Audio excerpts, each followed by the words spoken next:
Hello viewers, সকলে কেমন আছেন? আশা করি অনেকেই ভালো আছেন। তো নিত্যদিনের মতন আজকেও আমি আপনাদের সামনে চলে আসলাম নতুন কোনো টিপস অ্যান্ড ট্রিক্স নিয়ে। তো আজকে আপনাদের জন্য টিপস হলো, অনেকের অভিযোগ আমার স্মার্টফোনের অতিরিক্ত ডাটা কেটে যাচ্ছে, এমবি কিনছি কিন্তু এমবি থাকছে না।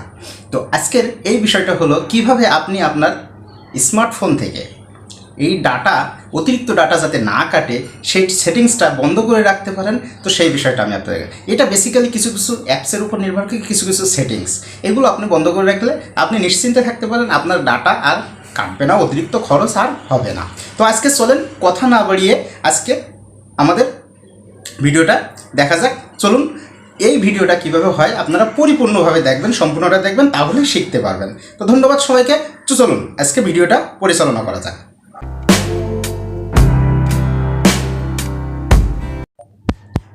সো ভিউয়ার্স, এর জন্য আপনার কাঙ্ক্ষিত স্মার্টফোনটিকে সর্বপ্রথম ওপেন করবেন।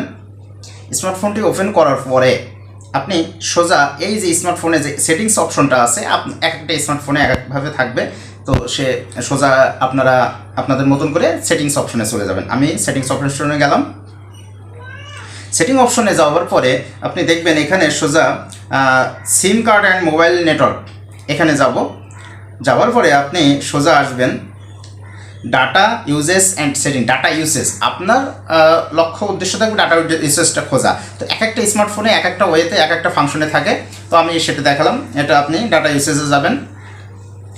যাওয়ার পরে দেখেন এখানে ডাটা সেভার বলে একটা প্ল্যান আছে। ডাটা সেভার একটু ভালো করে দেখেন, এখানে ডাটা সেভারটা আছে।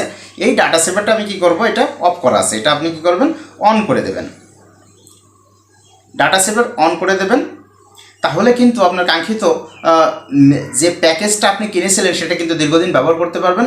বিভিন্ন প্রকার অহেতুকভাবে ব্যাকগ্রাউন্ড ডাটা সার্চটা আর কাটছে না। ঠিক আছে, তো আমরা এখন এখান থেকে ব্যাক করি। তো এটা আপনারা সেটিংস থেকে এটা করে নেবেন। পরবর্তী অপশন হলো আমাদের যে ফেসবুকটা আমরা ব্যবহার করি, অনেক সময় আমাদের ফেসবুকের মধ্যে অনেক কিছু আছে যেটা ব্যাকগ্রাউন্ড ভিডিও চালু হয়ে থাকে, হ্যাঁ, ব্যাকগ্রাউন্ড ইমেজ চালু হয়ে থাকে, আমরা ব্যাকগ্রাউন্ড ডাটা চালু হয়ে থাকে, আমাদের ফেসবুকের মধ্যে অনেক কিছু চালু হয়ে থাকে, যেটা আমি আপনাদেরকে দেখাতে যাচ্ছি। তো আমাদের এই যে ফেসবুকটা দেখেন, ফেসবুক কিন্তু আমাদের ডাটা প্ল্যান কিংবা আমাদের কোনো অনলাইনের মধ্যে থাকলেই এগুলো কিন্তু ফেসবুক অটোমেটিকভাবে তার সব কিছু আপডেট করতেই থাকে। তো এটা আমরা কিভাবে করব, আমরা এটা বন্ধ করব। তাহলে এটা যদি বন্ধ করে রাখি তাহলে হবে কি, আপনার ডাটাটা কিন্তু সেভ হবে। আপনার ডাটাটা কিন্তু, আপনি যদি আপনার ডাটাটা সেভ করতে চান, এজন্য আপনাকে সর্বপ্রথম কী করতে হবে, এখানে 3 ডট অথবা এই আইকনে যাবেন। আইকনে যাওয়ার পরে আপনি এখানে সেটিংস যে ফাংশনটা আছে ফেসবুকের মধ্যে, সেই সেটিংসে যাবেন। সেটিংসে আসার পরে পার্সোনাল সেটিংয়ে যাবেন, প্রোফাইল সেটিং, আপনি প্রোফাইল সেটিংয়ে যাবেন। প্রোফাইল সেটিংয়ে আসার পরে আমি একটু নিচের দিকে স্ক্রল করে দেখেন মিডিয়া অ্যান্ড কন্ট্যাক্ট বলে একটা অপশন আছে, আপনারা সেটাতে যাবেন, মিডিয়া অ্যান্ড কন্ট্যাক্ট। তো মিডিয়া অ্যান্ড কন্ট্যাক্টে আসার পরে দেখেন এখানে অটো প্লে যেটা আছে, অটো প্লেতে এখানে on mobile data and wifi connection only, never auto play videos. তো আমরা এটা কি করবো, নেভার অটো প্লে ভিডিওসে করে রাখবো। তাহলে কিন্তু আপনি নিশ্চিন্তে এবার থাকতে পারেন, আপনার ফেসবুকে আর অতিরিক্ত ডাটা খরচ আর হবে না। কোন কারণে, আপনি কিন্তু এই ফাংশনটা অলরেডি অফ করে দিয়েছেন। তো নেক্সট আমরা এখান থেকে বের হব।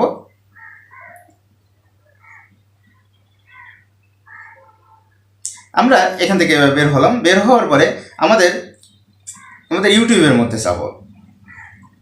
আমাদের ইউটিউবের মধ্যে আমরা এবার কি করব, আমাদের ইউটিউবের মধ্যে যাব। ইউটিউবে আপনার যে আইকনটা আছে, আপনি ঠিক এখানে আসবেন, আপনার চ্যানেল আইকনে। তো চ্যানেল আইকনে আসার পর এখানে যে সেটিংসটা আছে, ইউটিউবের যে সেটিংসটা আছে, আপনি সেটাই আসবেন।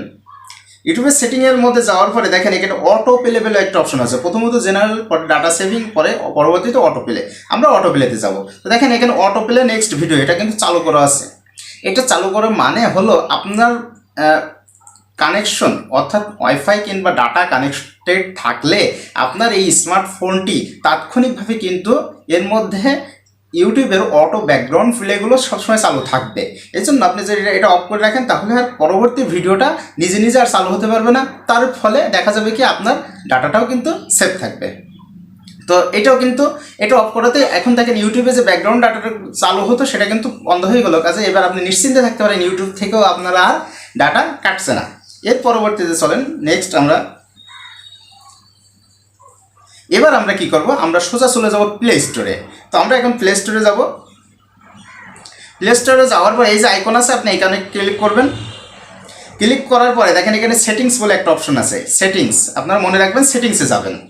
তো এই এই এই যে প্রোগ্রামিং যে সিস্টেমগুলো এক একটা স্মার্টফোনে এক একভাবে থাকতে পারে। তো আমি কোন কোন অপশনে গিয়েছি আপনারা শুধু এটা মাথায় রাখবেন, ঠিক আছে? এটা আমার স্মার্টফোনে আমার যেমনটা আছে আর একটা স্মার্টফোনে দেখা যাচ্ছে আর একটা ওয়েতে থাকতে পারে। তো আপনার ফাংশনালি কোনো মেজর ডিফিকাল্টি কোনো বিষয় না, জাস্ট আমি কোন ফাংশনে গেছি সেটা আপনার মাথায় রাখবেন। তো নেক্সট আমরা এখানে কি করব, এই যে নেটওয়ার্ক প্রিফারেন্সে আমরা যাওয়ার পরে দেখেন এখানে অটো আপডেট অ্যাপস আপনার এই কাঙ্ক্ষিত স্মার্টফোনের মধ্যে অটোমেটিকভাবে ডাটা কানেকশন পেলে সেটা অটোমেটিক আপডেট হবে। আপডেট হলে কী হবে, আপনার অনতবিলম্বে আপনি যে ডাটা প্যাকেজ কিনেছেন সেটা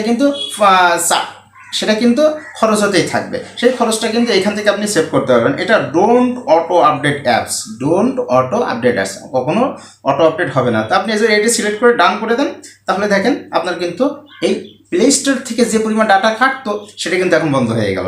নেক্সট আমরা প্লে অটো ভিডিও এখানে 3টে অপশন রয়েছে, আমরা ডোন্ট প্লে অটো ভিডিওস করে রাখবো, তাহলে কিন্তু এটা ডান করে দেন। বাস, এইবার আপনি বের হয়ে আপনার স্মার্টফোনে চলে আসেন। তো এখন মূল বিষয় হলো এই বন্ধুরা, আপনার কাজ কিন্তু শেষ হয়ে গেছে, এখন আপনি নিশ্চিন্তে আপনি আপনার নেট ব্রাউজিং করেন, কোনো প্রকার আপনার এমবি ফুরাই যাবে না। আগে দেখতেন যে কি হলো, 1 জিবি কিনলে নেট অল্প একটু ব্রাউজ করে নেট ফুরাই গেল, কি হলো, কেমন হলো, তাই না? আপনারা অপারেটরের উপরে মিসআন্ডারস্ট্যান্ডিং হতো, আসলে না, এগুলো সিস্টেম সেটিংয়ের উপরে কিছু ফাংশনালি নির্ভর করে, সেটা তো আপনারা দেখেছেন। তো আমি আশা করি এটা আপনাদের ভালো লাগবে। আরেকটা বিষয়, যদি আপনাদের কাছে আমার এই ভিডিওটা যদি হেল্পফুল মনে হয় তাহলে একটু আপনি আপনার ফেসবুকের মধ্যে টাইমলাইনে একটু আমার চ্যানেলটা শেয়ার করে দিলে আপনার অন্যান্য ফ্রেন্ডসদেরও উপকার হবে, আমিও অনুপ্রাণিত হব। ধন্যবাদ সবাইকে, ভালো থাকবেন, সুস্থ থাকবেন।